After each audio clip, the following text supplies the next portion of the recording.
Hello everybody, this is TonTon here and I'm back with some really hot update. And so an hour ago, the Transformer official Facebook fan page gave us some image of this next studio series records, which is Leadfoot, and I want to share with you guys right away. So here we have Leadfoot, and judging from what I'm seeing from the robot mode, I would think that he's gonna have a short height due to the studio series line really care about the scaling of the figures. So he will have a short but bulky build proportion to his body, and of course they gave him quite a handful of weapons, so at least 3 guns by what I'm seeing right now. And as you can see, most of the bodies are red, but then the face and the arm section are purely gray. So I'm quite curious about that. I think they might improve that by painting it differently or something. Of course, he will still have his fat stomach, which is I really enjoyed. His face sculpt looks really nice, but I wish there's some red on it instead of pure gray like this. Moving out to the vehicle mode, so you will see a lot more of the details, all the guns and the extra engines and the 42 numbers. I quite enjoyed this vehicle mode actually. And of course he came with his beloved dog. First we don't see this dog in Dark of the Moon, but thus it has become a must-have for Leadfoot in all the figures. Like we have the human lion Leadfoot, and now the studio series comes with it. What I'm curious right now at the moment is that will this dog become a accessories like the mini Dinobots? Because if you care about the scale, you see that I think that the dog will be on the scale of the miniaturized Dinobot, or he gonna transform into come to the piece of the vehicle mode, the robot mode. This is what curious me so much, and I really hope to get this figure soon. Moving back to the Transformer Cybertron Trilogy, up to now Netflix has just released some of the Earthrise Netflix figures, so there will be still the Earthrise figure that we have seen, but then the same thing happened, giving a little bit of accessories and then a different paint job.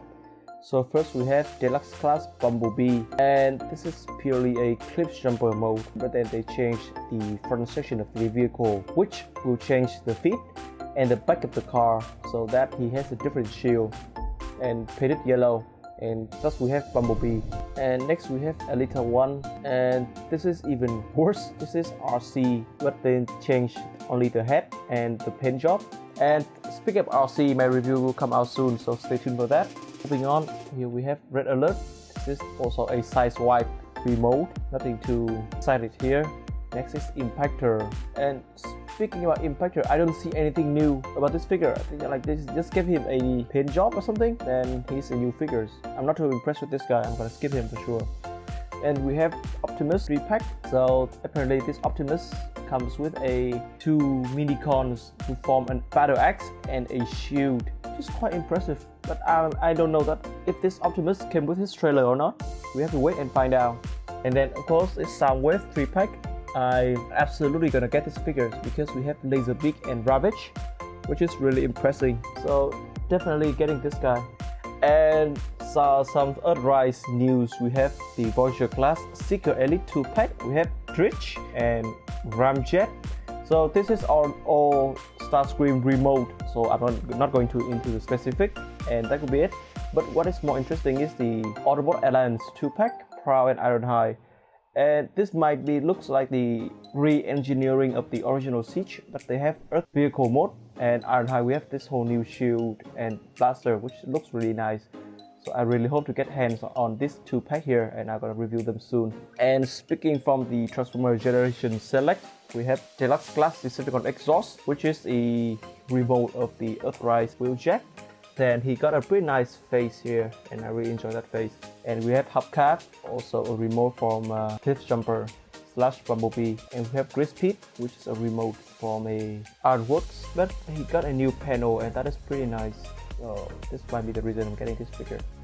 And the final news I want to update today will be the 3rd installment of the Cybertron Trilogy, which will be Transformer Cybertron Kingdom. So what is interesting? The interesting is, at first I thought the 3rd installment is gonna be fighting Unicron, but apparently not. They're gonna come back to Beast War with all our beloved characters like Optimus Primal, Cheeto and Dinobot and all of that, which is really interesting. And so I think this is the theory that they gonna come with the original G1, is that after Earthrise, the Autobot crash land on Earth or something, and then the future, just like in the movie, So the another branch of timeline shit, and then we have the Maximals and the Predacons. Up to now, to me, it's pretty interesting to see because the problem is that with the figures, I've always liked Beast War figures, but then with too many people, the price tag for a masterpiece is quite expensive. So I was really hope that they would nail it down into some Voyager modern scale. And they did that, and I just hope that they're gonna somehow find a way to simplify the masterpiece line and then put it onto the modern scale. That would be really nice. So that will be it for the update today, guys. I'll see you guys later. TonTon out.